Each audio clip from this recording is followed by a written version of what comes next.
السلام علیکم ورحمۃ اللہ۔ بغداد میں ایک نان بائی تھا۔ وہ بہت اچھے نان کلچے لگاتا تھا اور دور دور سے دنیا اس کے گرم گرم نان خریدنے کے لیے آتی تھی۔ کچھ لوگ بعض اوقات اسے کھوٹا سکہ دے کر چلے جاتے، جیسے یہاں ہمارے ہاں بھی ہوتا ہے۔ وہ نان بائی کھوٹا سکہ لینے کے بعد اسے جانچنے اور پرکھنے کے بعد اپنے گلے یعنی پیسوں والی صندوقچی میں ڈال لیتا تھا۔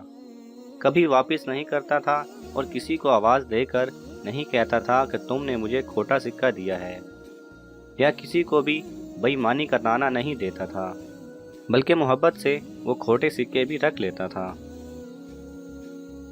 جب اس نان بائی کا آخری وقت آیا تو اس نے پکار کر اللہ سے کہا، اے اللہ، تو اچھی طرح جانتا ہے کہ میں تیرے بندے سے کھوٹے سکے لے کر انہیں اعلیٰ درجے کے خوشبودار گرم صحت مند نان دیتا رہا اور وہ بھی لے کر جاتے رہے۔ آج میں تیرے پاس جھوٹی اور کھوٹی عبادت لے کر آ رہا ہوں، وہ اس طرح سے تو نہیں جیسی تو چاہتا ہے۔ میری تجھ سے یہ درخواست ہے کہ جس طرح سے میں نے تیری مخلوق کو معاف کیا تو بھی مجھے معاف کر دے۔ میرے پاس اصل عبادت نہیں ہے۔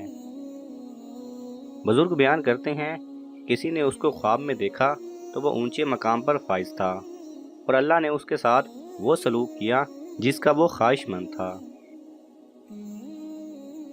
یعنی اگر ہم اللہ کی مخلوق کے ساتھ احسان کریں گے تو اللہ بھی قیامت کے روز ہمارے ساتھ احسان کرے گا۔ اللہ سبحانہ و تعالیٰ سے دعا ہے کہ ہمیں اس کی مخلوق کی خدمت کرنے کی توفیق عطا فرمائے، آمین۔